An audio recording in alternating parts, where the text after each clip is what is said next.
mechanic. I'm Kim Budak from Residence. And I'm Swahili Shepherdin from Ansimarawi.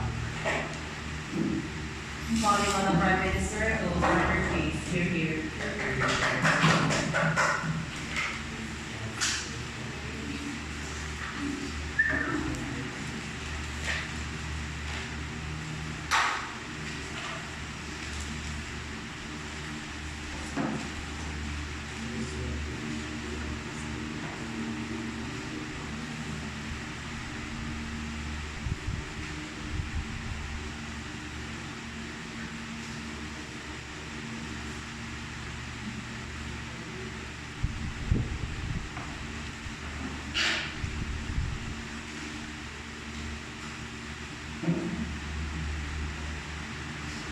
In a world full of conflict, where kids die on the street because of hunger, where our forests are burning, where countries are at each other's throats, we tell you that we need every help and cooperation more than ever, and that includes Russia's power. Ladies and gentlemen, we're going to debate on this motion, and our purpose as opening government is to prove to you that in this debate, that it is of the G7's greatest and best interest to reinstate Russia's membership back. And we tell you, ladies and gentlemen, that we're going to do that through these two questions. First, in which paradigm are we best able to achieve the goals of the G7? And second, what is our standard of being able to say that it's principally and pragmatically justifiable for people or for the G7 institution or organization to be able to actually give that kind of reinstigation? Let's further discuss the idea and crystallize the concept of this debate. What does it mean when you reinstate? In this discussion, it means that you give back Russia its membership on the G7 for the countries included in the group like US, Canada, Japan, and whatnot, whose goal is to restore and help humanity to accept and actually create that good connection with Russia for them to be able to find solutions for the world's greatest problems like hunger, economic constraints, or even like environmental degradation. It means that you accept Russia back amidst that kind of action, or the action that was done in 2004, which was the annexation of Crimea by Russia. Ladies and gentlemen, we're going to talk about two things. To answer the second question that was given to us, why is it justifiably okay for the G7 to accept the whole notion of instigating Russia back into the group? First principle, ladies and gentlemen, is the principle of reformation. We always have to concede to the realities that things or countries, for example, will always have that kind of setback, or in certain administration will always fall on their lowest point. Because we always have to concede, ladies and gentlemen, that no administration may be perfect, and there are maybe times where these administrations go worse or evil for that matter. But this doesn't or shouldn't be the whole notion of how we should be treating Russia as a whole at the ends of times, ladies and gentlemen, because it inevitably forces and pushes and defeats the very purpose of solidarity and even unity. For example, we tell you that what we should be actually focusing now as a principle is for us to focus on the idea of reformating and accepting and reintegrating Russia back to G7 so that we can build that kind of destroyed relationship that was done during 2004, for example, ladies and gentlemen. We tell you that through this kinds of actual means, for example, we're now going to proceed to our second point, which is the pragmatics of this debate. We tell you, ladies and gentlemen, that this is where we offer to you our model. And the idea of actually accepting someone back into your group wouldn't be only through the process of word of mouth, but rather through an agreement. There will be rules and agreements and actual sanctions that will be provided in times where people, or in times where the countries part and peace in the organization, which is G7, will actually go through the bounds, like maybe again doing annexing a country, for example, or like getting a specific country. We'll tell you that our models specifically talks about how these agreements will tie these countries into laws that will make them abide, or rather create that kind of bonding in situations where create that bonding, or at least alleviate the situation in times where a country might be doing something wrong or going away from the plight of the whole G7 institution. We tell you that we have that kind of mechanism. But moreover, let's further discuss the idea of agreement, right? What's the probability of Russia even agreeing on these agreements?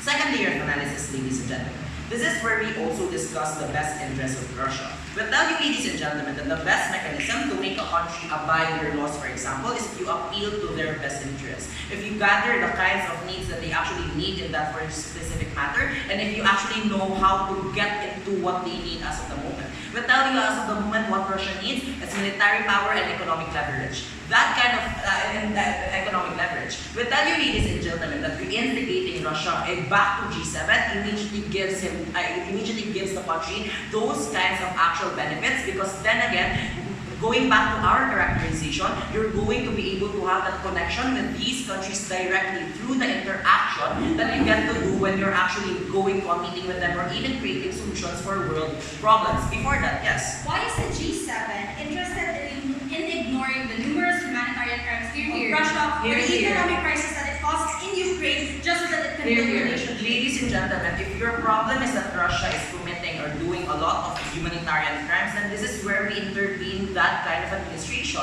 If what you want is for Russia, for example, to stop doing those humanitarian violations, for example, we tell you that this is where he gets to be reformed as a country, for example, because he is actually going to abide the laws and agreements that will be imposed by the institution, or else he will be cut out of the whole benefits that he would gain the moment that he entered these organizations, ladies and gentlemen. We tell you that the agreement already solves your problem of Russia being deviant, for example, or even committing more crimes at the moment of joining the institution. We tell you that you never gave anything in your PY. But moreover, let's dig deeper on the assurance, right? What's the assurance that these actions will create that kind of actual change? What's the assurance of actually making, or what's the assurance that the relationship of these countries will actually be good or will actually get rebuilt at the end of the day? We tell you, ladies and gentlemen, that this is where we question and answer. What is the goal of the G7? The goal of the G7 is to actually solve the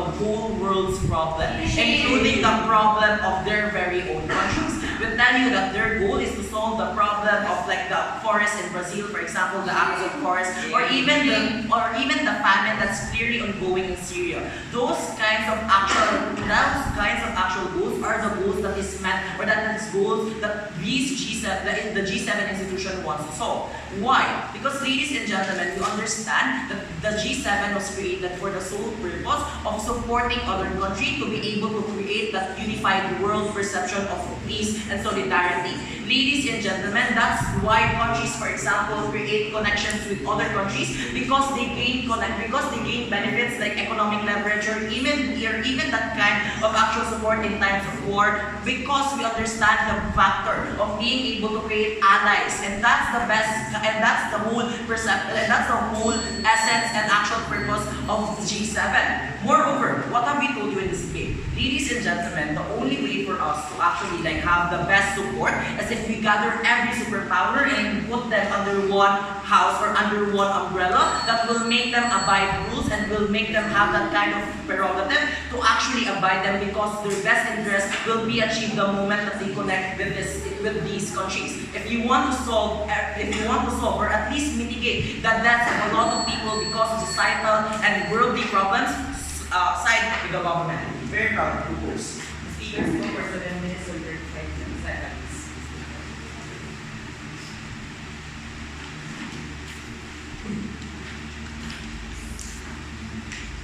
Thanking the Prime Minister, calling on the leader of the opposition. Here.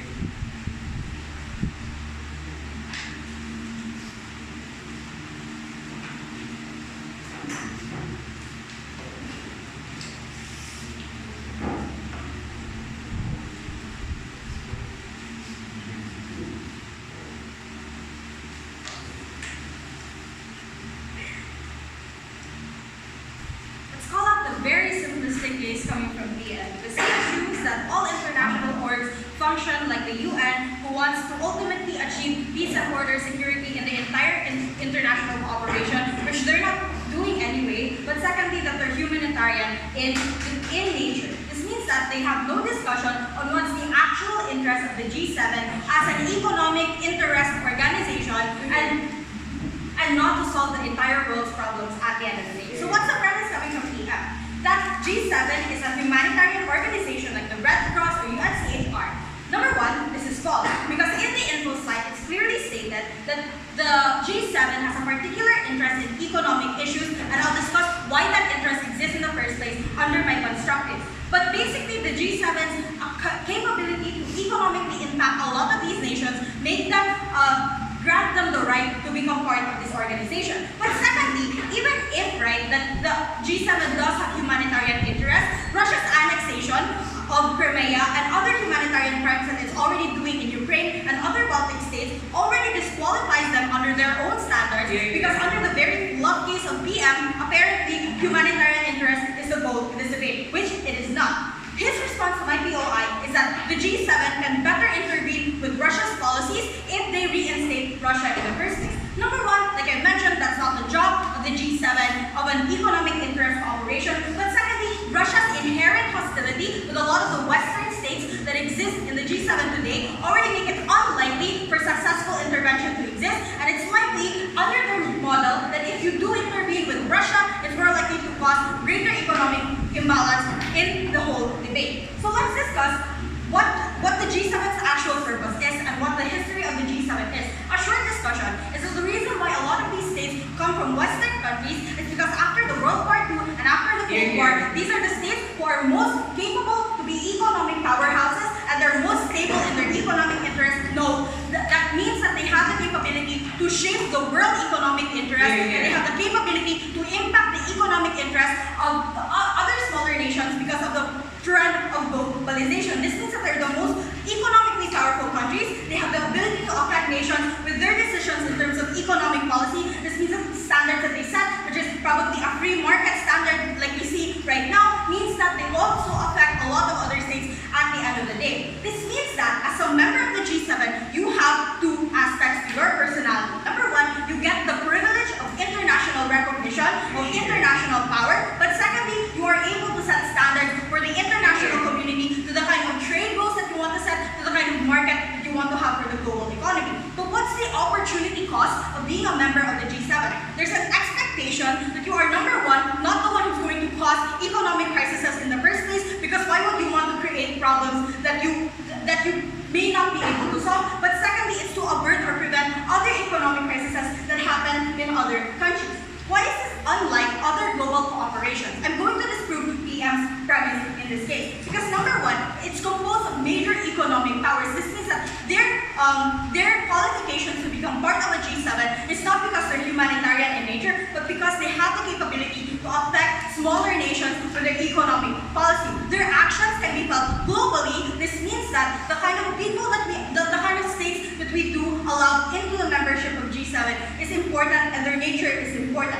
The principle is that they have inherent economic interest. This means that their economic interest should also be aligned within the G7 itself, which is already unlikely since Russia is clearly hostile towards free market states. But secondly, it's hostile because Russia is creating more economic problems for a lot of Baltic states like Lithuania and Estonia, but also for Ukraine as well. What's the nuance in this debate? I'm going to nuance on G7 and economic issues and why Russia was removed in the first place. Two reasons. Number one, the annexation of Crimea and Ukraine was a political move, but let's focus on the economic implications that it has created. Because Ukraine was already a very weak state to begin with. This means that Ukraine barely had any capability after the wars that it has undergone, like the civil wars that it has undergone, to build a stable economic stability for its own state. But secondly, the intent behind annexation was expansionist in nature. This means that they already violated the UN Charter, and secondly, there was no inherent positive economic impact that this annexation has done, because right now, the people in Crimea are still the poorest of the poor, no matter what ethnicity they side with. But sure. You frame the G7 as people or organization that only cares about the economic of the countries inside. Why do you think the G7 would even care of the economy of the Crimea when they can clearly gain something from the economic prowess of Russia?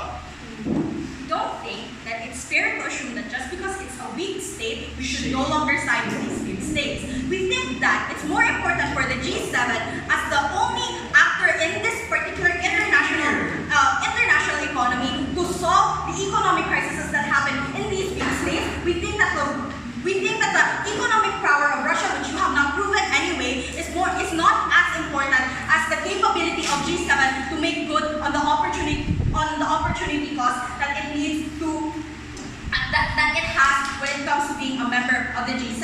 The second reason why Russia was removed, because it is unlike the other negative economic impacts of other states. This is where I'm going to be clear in my contribution, because they might argue, right, that you know what, other members of the G7 has also created economic crises in the kind of lands that they do, especially US, for example. We think that number one, this economic crisis is a side effect of a greater goal, and number two, that the trade-off that they get, for example, when US intervenes in Iran, is that they get regional stability versus the short-term economic instability that they get when it comes to intervention, which is already mitigable by the development aid that US is able to send to these particular countries. Thirdly, I'm going to discuss to you the implications of reinstatement. Number one, it will cause further regional instability in the nation and can even negatively impact the economic interests of the Baltic states like Lithuania, Estonia, and Ukraine, for example, which Russia is clearly not going to want to be accountable for. They just want they want to fulfill their expansionist desires, which means that it's already unjustifiable for any state to try to justify these desires in the first place. What have I proven in this debate? I've proven to you that number one, the interest of Russia is not coincidental with the interests of the G7, because Russia is clearly willing to violate all the international standards that we have set for the G7 to achieve its own personal goals. But secondly, we think that the G7's primary interest as an actor who is interested in interfering with the economic interests of other nations is to make sure that you stabilize other nations. We think it's counterproductive if a member of the G7 is the one creating economic crises at the end of the day. Speakers for 7 minutes and 28 seconds.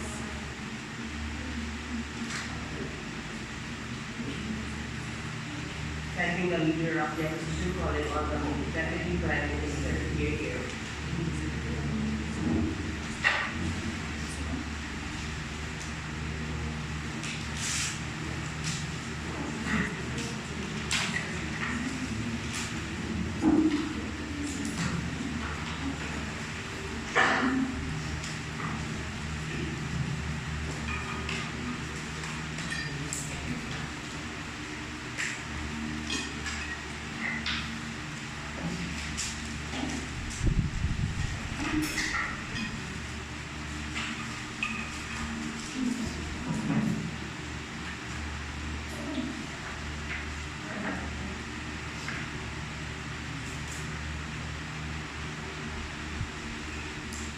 Ladies and gentlemen, a major attribute to the sustenance and the need of the collective interest must correspond to the amount of resources to pool and the power to provide that. Ladies and gentlemen, Russia is a fundamental party that will guarantee its specialization. We will provide a great use for, such as its environmental health, such as its militarization, and that could even be attributed and an added value to the G7 will be a significant use for this in the debate, which is why James has been very important in discussing why it was more than just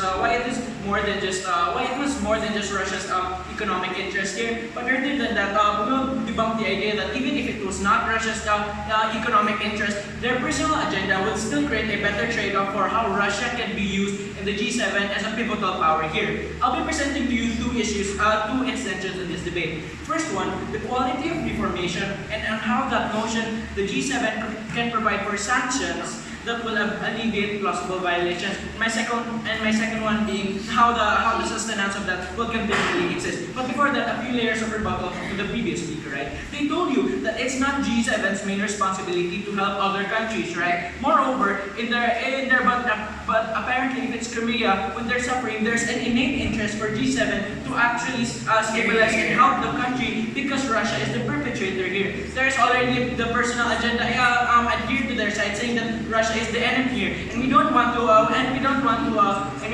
impose on that notion because it is detrimental, and that will even prove to you why the reinstating of Russia will be that's a bad framing of proving to you why reinstating Russia is going to be bad in the first place, right? But proceeding on to my first extension, the quality of reformation and extending on that on how these sanctions will alleviate plausible violations, right? So alternative here is presenting on what its importance is and how it coincides with the collective interest for sustainability, right? But what are these collective interests, right? Who are the people we're talking about, and why is this very important in the debate? So what are these collective interests? People will have more access to cater to environmental problems here that Russia can play a fundamental role for. And in terms of Russia, once we take like a short look at it, we already know that Russia has already its militarization power that can be employed for other benefits, right? So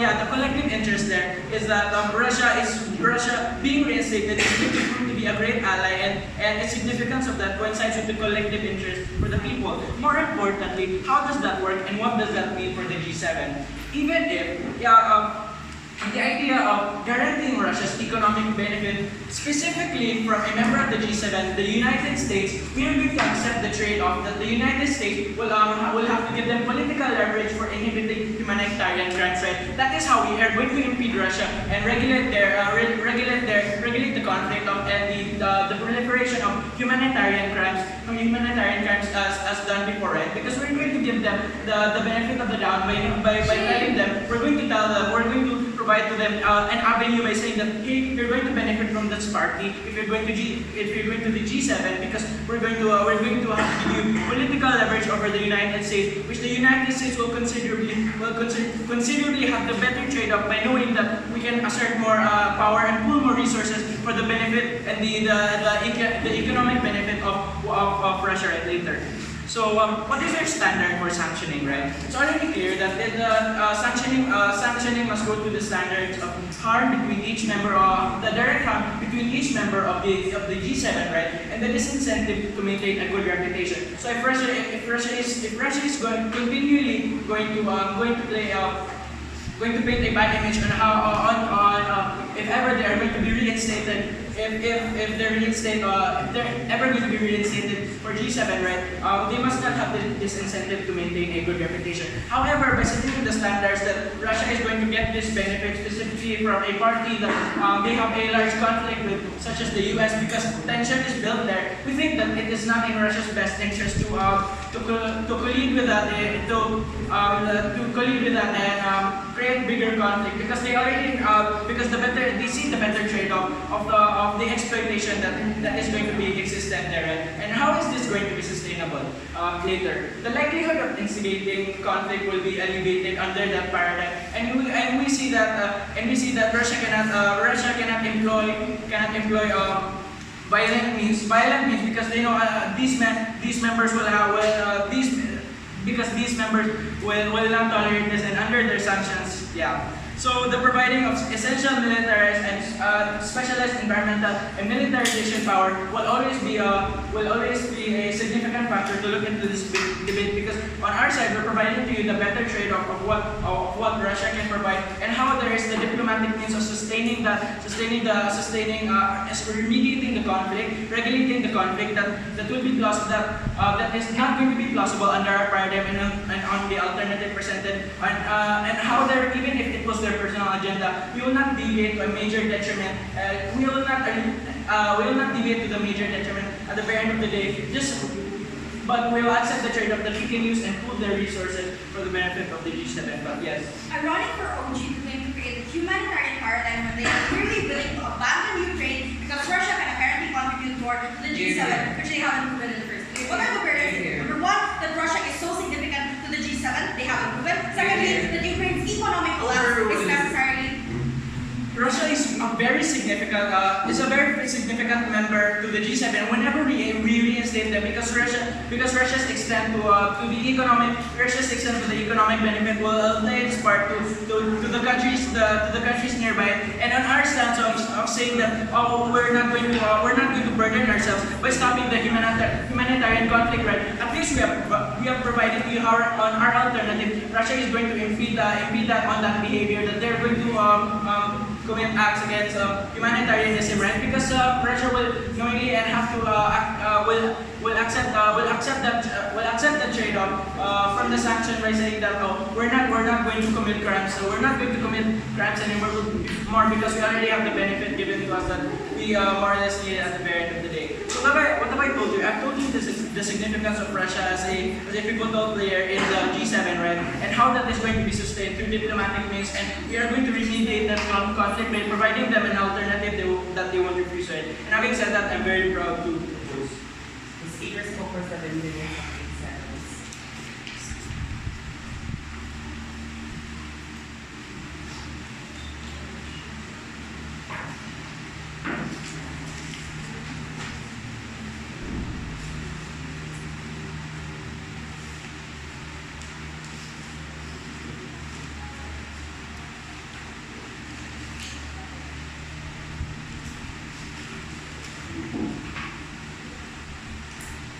I think that Deputy Prime Minister calling on the Deputy Leader of the Opposition. Here.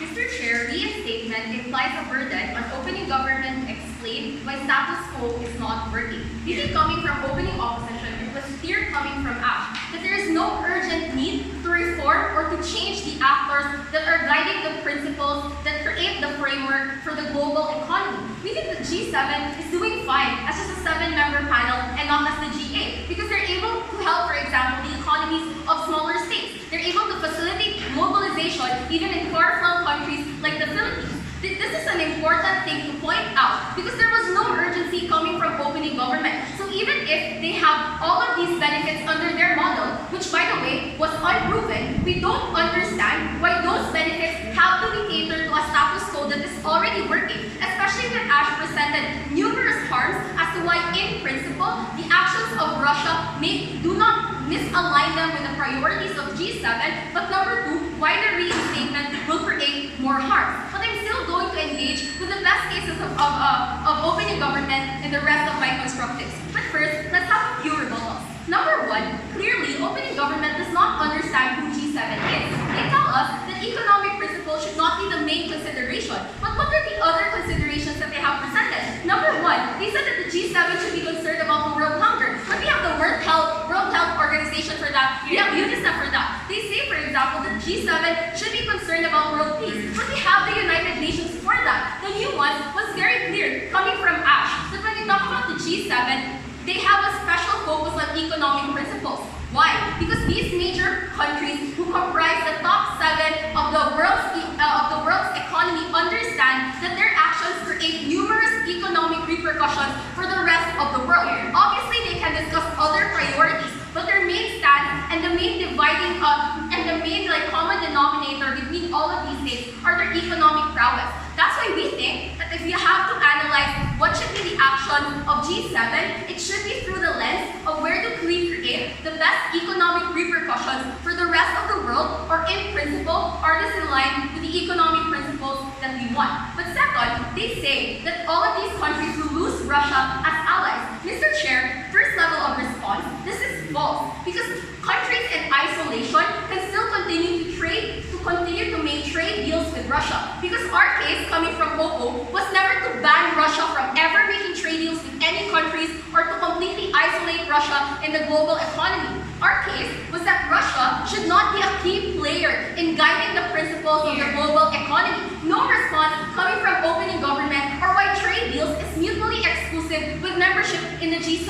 But second level of response, even if, the problem in this debate is that we don't want to lose Russia as allies, we think it's more likely to happen under opening government. Because notice DPM's speech. He said, we want to reinstate Russia so that we can sanction them better. We think, Mr. Chair, that this will antagonize Russia even more. Because now their membership in G7 is tokenistic. It's just, membership masquerading as punishment. So we think then that Russia will be more likely to create underground deals, for example, or to go against the G7 because they know that it's just a tokenistic reward and not really something that will truly benefit the country. But last call out from opening government is that they have a very weird conflicting characterization because PM told you that if Russia was in the G7, then they can beg US, for example, for more deals or more rewards. But at the same time, they're willing to punish Russia. So this means that they have no understanding of the treaty treatment of Russia within the G7, so we cannot take any of their benefits or their harms if in full credit because they don't yet understand the dynamics within that organization. On to my first discussion. I'm going to analyze the goals of opening government and prove to you why they will not reach it under their model. Firstly, they say that the G7 should be there to reward the reformation of Russia because reinstating Russia will be their reward for going back to the good side after the annexation of Crimea. Number one, this is false because Ash already told you in her PLI that Russia has created numerous humanitarian violations. They even funded Houthi rebels in Iran, for example, and set down and aggravated conflict. This means that Russia's history after the annexation of Crimea even imposes more harm to the global world. So this means that OG's principle of rewarding Russia for good behavior is incredibly simplistic and just untrue. But even if, right, Russia has a perfect moral record after the annexation of Crimea, we say it's not the burden of the G7 to reward them because the G7 is not a criminal court. They're not able to penalize countries, for example, or deal necessary punishment or be able to reward something for good behavior. What is the meta-analysis of this? Number one, if this is OG's goal, then G7 is not the best actor in this debate because they do not have judicial power. And number two, they're not objectives because states can use their conflicting interests, for example, to not give Russia the most objective reward or punishment for their behavior. But number two, OG clearly did not understand the actor in this debate because the G7 is not a benevolent entity.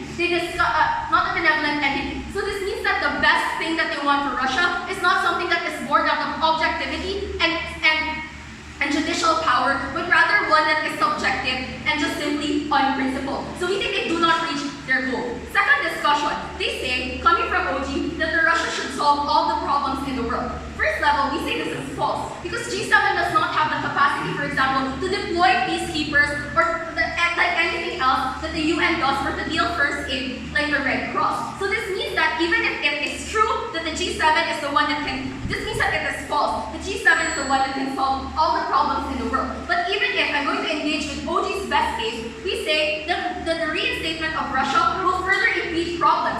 Why? Because if you want to help if you want to give humanitarian aid to poor countries, you do not want a country like Russia who have a poor humanitarian record. This means that it's harder for you to deal aid because people on the ground do not trust sit down, it's after 6. Do not trust, for example, the ones who are dealing aid. So this means that it's harder for you to give help to people on the ground. Number two, Russia is notorious for doing selective aid only to countries that benefit them. This means that they're more likely to block aid that's being sent out to other countries, for example, because they only want to prioritize these countries who they can benefit from. But lastly, Russia has limited accountability because unlike US, UK, and France, they're less receptive towards social pressure, which means that whenever Russia does something out of the wrong, it's harder for other states to correct them because they're not as keen to listening to other states because they're not like US, for example, who is extremely contingent on how other states view them. What is the meta-analysis of this? That even in OG's best case, that it is the role of G7, reinstating Russia will further impede them from following their goals. We say from OO that the trade-off is clear. We'd rather lose Russia than impede the traction of the G7 to create a more balanced roadmap for global economy. The only thing that gave you nuance, characterization, and goals was OO. We're clearly going to win this debate. The speaker spoke for 7 minutes and 30 seconds.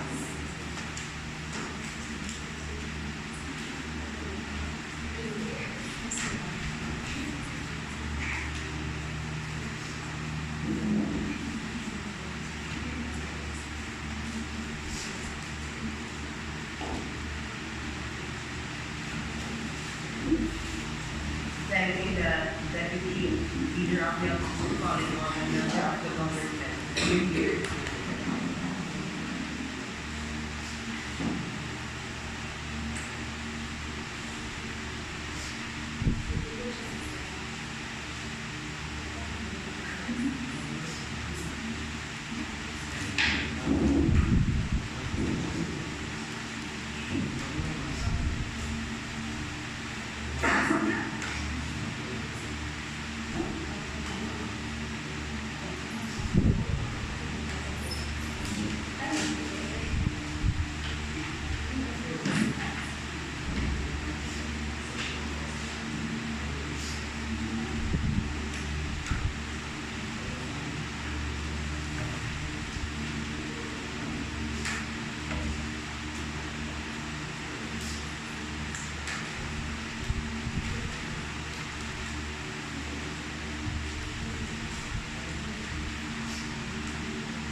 Speaker, here are the few points that we get coming from opening government, right?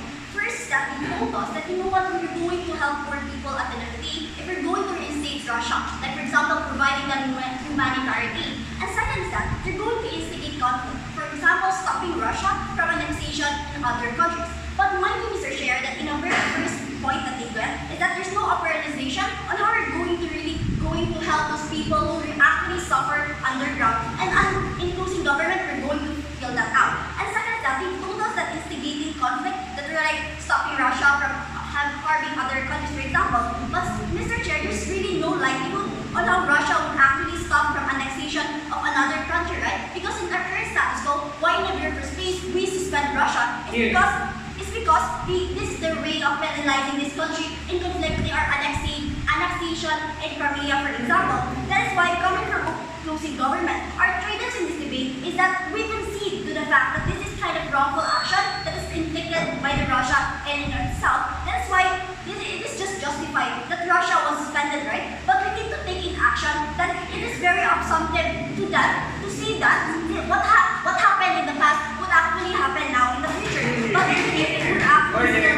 even if it would still actually happen, we see coming from closing government that it is okay because in having cost-benefit analysis, for example, because first of all, Russia is like a best interest in terms of the lens of G7, and second is that every country which is the members of G7, for example, all have political interests, right? So if you're going to do that kind of standards, for example, we say that Russia is still qualified to be part of G7. But let's have few rebuttals from opening opposition, right? Because they told us that you know what, we're not going to reinstate Russia just because they have inherent economic interest. So, Mr. Speaker, all already considered that there's an inherent economic interest of Russia, but they only look at one-sided only, which is just Russia at the end of the day. Because all of these countries also have political interests. Like for example, China, which is part of G7. China has like for example political interest in Sri Lanka. That is why we invest in the borders of Sri Lanka, right? So it's really a fact that these kinds of countries within China, within G7, for example, still have political interest. And they told us, you know what, we're not going to isolate Russia. Like for example, we're still going to have trade deals for example. But we say coming from losing government that this is not enough because it's not targeted within the Russia, for example. Because in Russia, in our current status quo, Russia's people have also suffered from humanitarian aid. That's why if Russia is going to be like a key player in G7, now we could actually help those people within Russia, for example, and other allies to actually do something and be targeted on what they actually need. So here are what are the mention in this debate, right? First, I'm going to explain to you why it's legitimate for Russia to reinstate, and second is that how are we going to protect the people who actually suffers from conflict, for example, and financial recession. So first extension is that we need to take in mind why it's legitimate for Russia to be reinstate. Because I already told you that if the standards of G7 is, for example, having super nation power who actually have economic leverage or having connection and influence on countries that allies, like for example, Jordan and Turkey and China, for example, we see that Russia is still qualified to that, right? And another standard is that they have, like for example, all members of political interest. So for example, mind you, that other current members in G7 also have the same political interest. So take for example what happened in China, where he also had take control on Hong Kong and Taiwan, for example. That is also what he did. That is also what China did, and what Russia did the same at the end of the day. So both China and Russia also do the same. So if we're going to take that kind of a look, for example, so we should really penalize China if that's a case that opposition will take, right? So in conclusion, it is just legitimate because it is also legitimate because they also do the same. So before we go to my second extension. The agreement that Russia failed to follow in G7 is the reason Russia got suspended. How does your agreement to Russia will make Russia follow to begin with? I already told you that our trade-off here in this debate is that even if we're going to not mitigate the kinds of wrongful action that this China that this Russia would do, we're still okay with the trade-off. Because even on our side, we have the cost-benefit analysis on what Russia would actually benefit, what Russia would actually do, and like having this economic leverage to actually help people. That's why in my second extension, right, on how we're going to protect the people who actually suffers from conflicts and financial recession, which might be only government failed to operationalize. Because first and foremost, we need to take in mind that we're going to take the lens of members of G7, right? Because they're the ones who's going to be affected on the kind of consequences of the decisions that they take. So because if we're going to look back on what is really the purpose of G7 is that they discuss and sometimes concern of having like for example, resolving conflict like economic issues, financial crisis, monetary systems, and major world crises like for example, oil shortage. We say it's still in line with the best interest of G7 if they're going to reinstate Russia for that matter. Because first premise is that we're doing best alleviate the people who actually suffer. Because under Russia, we already told you that people also are suffering from humanitarian aid, like for example, education, healthcare, and employment. Because Russia, in fact, is not a wealthy country, right? They're just like having a military power. That is why in current status quo, China and Russia is actually allies now at least.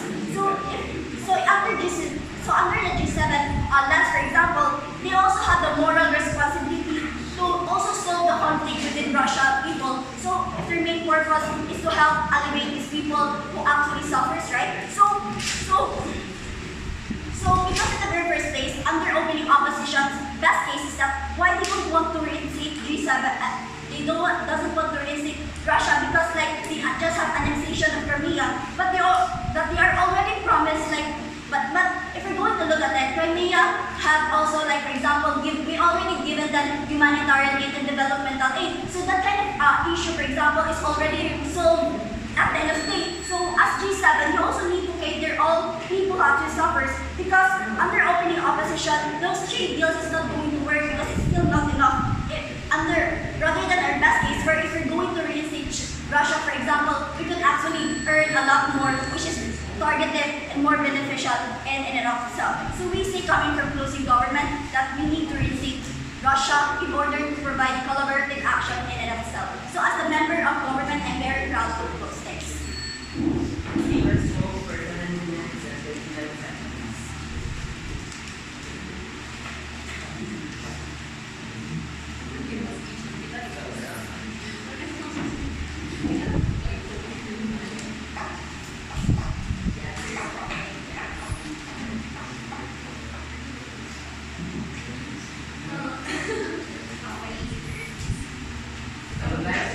I would like to remind again to everybody that this is a mandatory POI and please raise POI so that this debate will be even more dynamic. Thank you to the member of the government comment on the member of the opposition.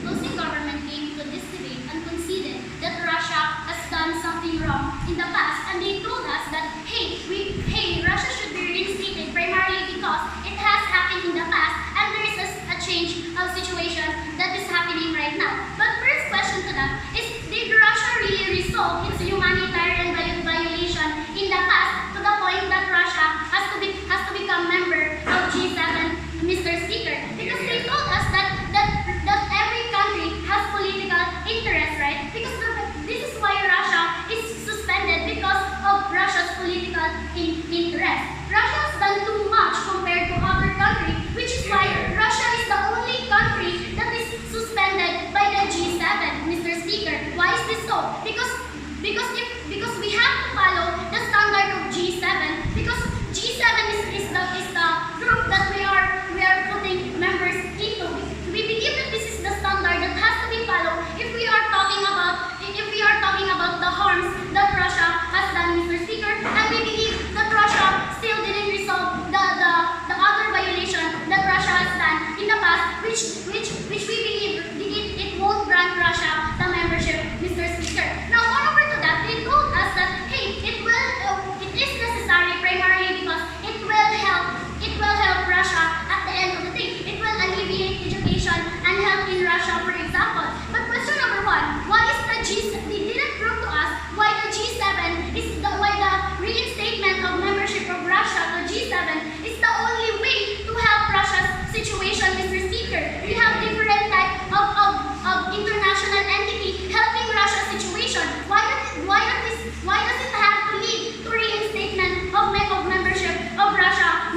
they have to prove to us that if Russia would become member of G7, then Russia would eventually stop its violations that Russia has actually done. They have to prove to us that the membership would actually be a deterrent to Russia doing this violation, Mr. Speaker, because closing government told us that, hey, all countries has this natural tendency to always do these kind of things, and Russia has proven to us that Russia could done these worst types of harm at the end of the day. We believe that, moreover, reformation is a form of accepting accountability, Mr. Speaker.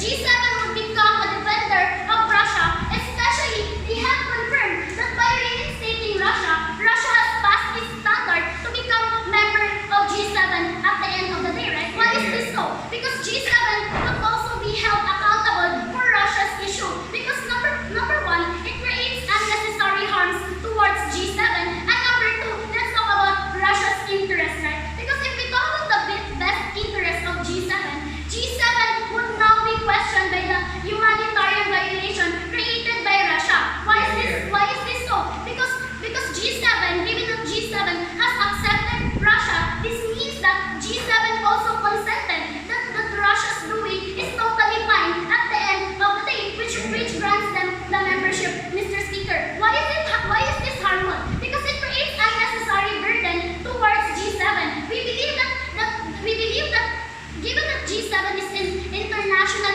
organization, we don't want imbalances to happen inside the organization itself, right? Because Russia would still have the tendency to do these harms to other countries. Now, if we were talking about the best interest of G7 is not to be held accountable by the things that is not under its scope, Mr. Speaker, because the scope of G7 is also focused on economy. Now, what happens in a government's world is that G7 would also be held accountable for Russia's humanitarian violation at the end of the day, right? We think this is harmful, primarily because as an organization, you have to maintain one focus, Mr. Speaker. We think that this focus is essentially vital if we are talking about international organization. Before my second point, yes. If you're talking about reputation, don't you think that it's actually not going to affect G7, knowing that it's an international organization, and knowing that there will be agreements done, that there will be no other humanitarian violence that will happen? Mr. Speaker, if we are talking about the prestige of this international organization to begin with, it is far more harmful in government's world, primarily because they are accepting a member that has done something bad in the past, Mr. Speaker, and they didn't even prove to us that why Russia's violations in the past is actually okay right now, and why it even pass the standard to be a member of G7. Second of all, let's talk about why Russia is suspended to begin with, right? Because they were suspended because they have done something. They have done some harm in the past. Now, G7 accepting Russia would mean that G7 is overlooking the harms created by Russia, Mr. Speaker. This means that G7 would carry the burden of Russia, that it is okay to be part of them, that the violations done by Russia is okay for the G7, Mr. Speaker, and every time that Russia would create violations again, G7 has to answer to that, because the long-term effect to this to G7 is that they would be burdened that Russia's violation is okay, which is why if we are talking about the best interest of G7, it is far more harmful if they would reinstate the membership of Russia to begin with. We're very proud of those. The speaker spoke for 6 minutes and 49 seconds.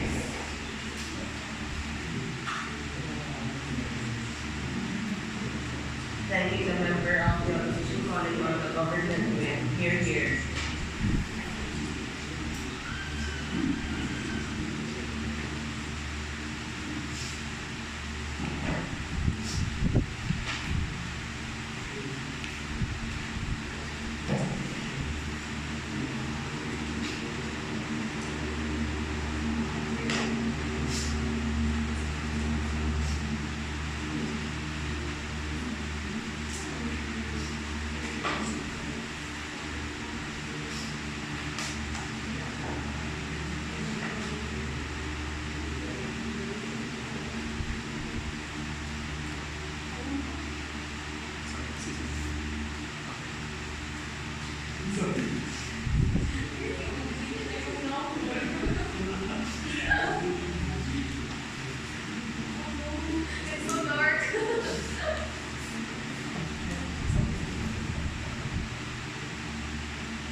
Speaker, we live in a world where we face economic issues like hunger or price hikes or what have you that harms not just a group of a few but are entrenched into across international borders. This is an important characterization, Mr. Chair, because while opening opposition are so worried on the humanitarian crimes that happened in the past, hundreds and thousands of people are suffering extreme economic turmoil in today's world in the status quo, Mr. Speaker. That's why, like for example, countries like imposes higher tariffs, for example, or unprecedented price hikes that shut down and deters manufacturing and production in the status quo. We think, Mr. Speaker, that these are the kind of characterization that G7 is focusing right now, Mr. Speaker. But what we have to understand in this debate, that while we are waiting for the time when these issues are mitigated, some people will ultimately going to die on the ground, right? Because of this economic turmoil that more likely suffers them and pushes them to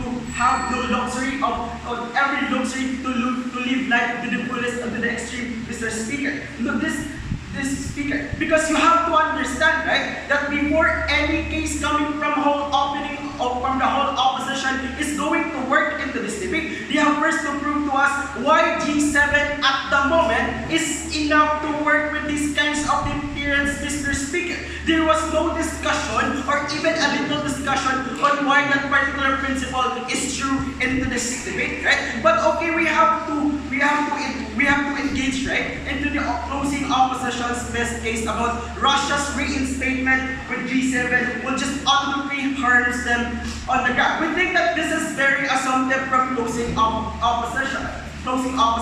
Because notice that there was no counter discussion on what G7 will look like under a world where Russia is already instigated within the group, Mr. Speaker. That's an important characterization, Mr. Speaker, because you have to prove the likelihood of your cases or of your cases for you to give the audience the assurance that more likely these kinds of harms and these kinds of benefit will something that accrue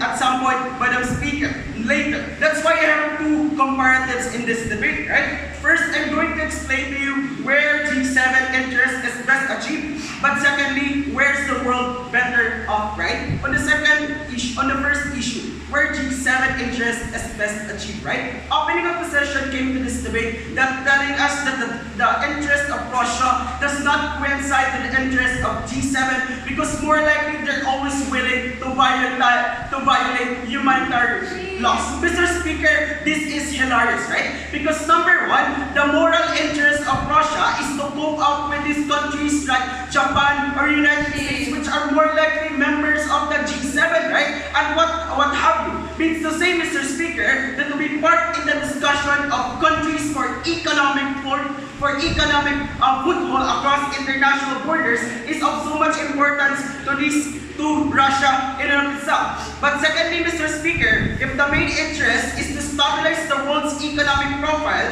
more than likely, the G7 is more likely going to be needing powerful hands in order to work under the pressure of these kinds of economic turmoil and economic harms under the status quo, Mr. Speaker. Which means to say that the argument about international appreciation is going to be more appreciated under closing government because we are able to give the people the expedient because more than likely time is of the essence in this scenario, Mr. Speaker. Which means that the long time you wait on the ground, which means to say that there will be more people that will ultimately going to die or more likely it's going to worse these kinds of economic turmoil happening to these countries, right? More than likely, if you allow Russia, who has a worldwide economic leverage, that's a more likely an enlightenment for G7's interest to happen on the ground, right? But before my second analysis, yes, opening. Our principle behind not reinstating Russia was not their humanitarian crime record, but their ability to create economic disasters. So it's a clear misrep for entire Gulf bench. In order for their benefits to accrue, they're yet to discuss how Russia affects the discussion within G7 exclusive contribution from OO. Only for you to recharacterize your side, right? That's why in my second analysis, I'm going to tell you where's the world is better off. Because at the end of the day, both houses or all houses consider that the main interest of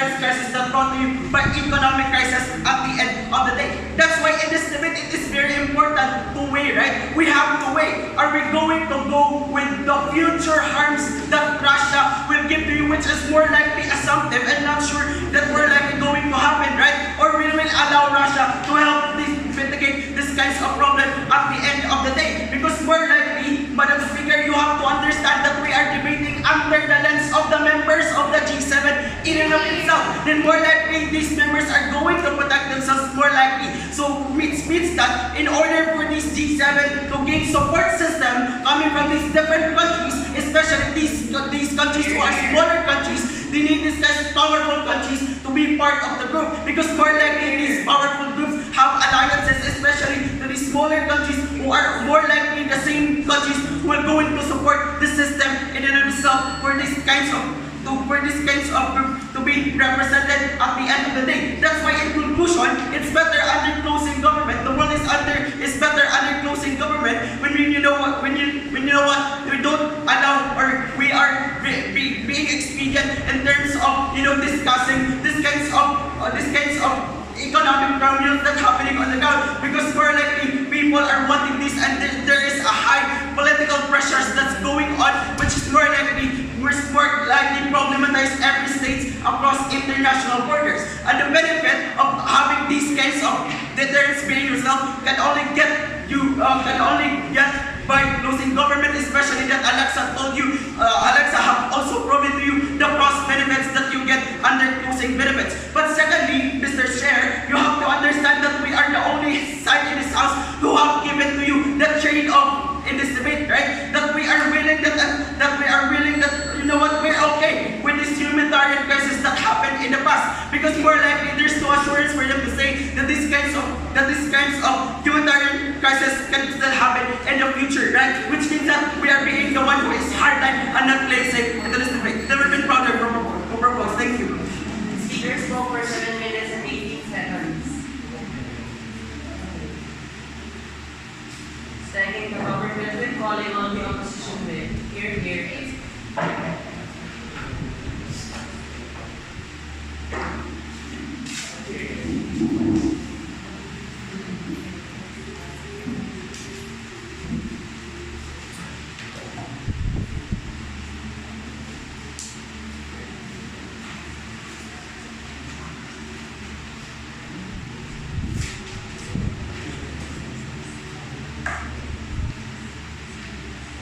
Standards are created to be followed and to be agreed by every individual who is part of the organization. This is what the G7 was conducted when this is the main plan of G7, when they suspended the very person, Russia, at the very end of the day we are talking about, right? But all of the government, even the opening opposition, failed to discuss why the suspension was necessary, right? They never really talked to you why there's need to be reinstated and there's need to be a suspension at the very end of the day. This is why we will going to discuss to you the suspension. This is why we will going to tell you how Sarah told you about the suspension and why standards are to be followed. Because we think that the suspension we're talking about how G7 should help the country in the economic upliftment, right? How do we say so? When you heard the humanitarian, when you heard a country, for example, by humanitarian doing, for example, or hurting them by obstruction of their rights, you also hurt their economy, right? Which means that there is hunger, there is less action, there's less access to right, which is so to less development of the economy at the end of the day, which is not the goal of the G7, right? Russia has done that in the past time and still doing right now. Meaning, when you allow Russia to be reinstated, you also allow government's policy to happen that G7 standard will never be followed, and G7 standard should be changed at the very end of the day, which we think is harmful. Coming from Sarah, we told you that this is not okay, right? Because standards are the strength of your organization. Meaning, standards are your fundamentals for your organization to flourish and for it to grow. When you deny your standard, you also deny the very existence of the G7 that you want to flourish in this debate. But OG and CG told us that the other part of the countries are doing the same mistake, same with Russia. But there's a difference, right? Sarah told you that the difference is at least US extending help from other countries, rather than China just attacking for their political motives at the end of the day. At least Japan tried to extend other countries, for example, for aiding for help or borrowing for loans, for example. But in Russia, they are not. They're really jeopardizing some rights of country and even extending and even denying the right of every people in that system at the end of the day, Mr. Speaker. But let's go to the opening government and let's clarify their case. Because they told us that it will reform Russia's tactics. Firstly, this is untrue. Because Russia got kicked from G7 because of its problem, right? Its neighbor country. This concludes that Russia's tactics will still be the same and will still be continued because you are still tolerating China's action at the end of the day, right? Reinstating Russia will mean that the G7 are tolerating Russia's action towards the people who have been hurt at the end of the day. Meaning, Russia's tactics will never be changed at the end of the day. But they have told us that they create agreement. But the agreement that we're talking about are the agreement that doesn't been followed by Russia to begin with. Meaning, when you talk about agreement, you also allow opening government to tell us that agreement are disvalued because Russia's interest to political power should be given a chance at the end of the day. More likely, you give more power to Russia and will hurt another country because G7 is a powerful entity we are talking all about. And more likely, into that, more harm towards human rights, more violation, and more result to deprivation of G7 as an organization, as what we have told you. But let's go to the idea of closing government that they have told us that this is unfair. We need to be fair to Russia. Firstly, we're already talking about political powers. How powerful is Russia without the existence of G7? Meaning, if you even extend the power to G7, you continue the human crisis that Russia have done. Meaning, it extends to economic problem, which is to hunger, less threats, for example, which never been the goal of the G7. The goal of G7 is to at least alleviate the problem of the countries onto that area. For example, countries like poor, in order for them to develop at the end of the day, which they never really prove us at the very end of the day. But lastly, CG conceived that it's okay to harm the human or fundamental right. This is not okay, right? Because you tolerate the very incompetent system that you want to build in. You tolerate the action of the very people for political powers that you want to lobby in for Russia's interests, right? This is not okay, especially if G7 want to protect the very people and want to develop the world as a whole in this debate. What really the closing opposition have told you in this debate? We told you that standards are necessary for us to function. That standards are the only stable for us to rationalize that this organization are going to flourish the very system that we are protecting in. Because G7 is an entity that not just cater people, but also cater the country itself. When you reinstated Russia, you also allow its action in harming other people or extending the continuation of harming individual countries at the end of the day. Yes, your point. But in your argument, are you saying that Russia should never be allowed to enter G7 even in situations that they actually want to change because of their reputation?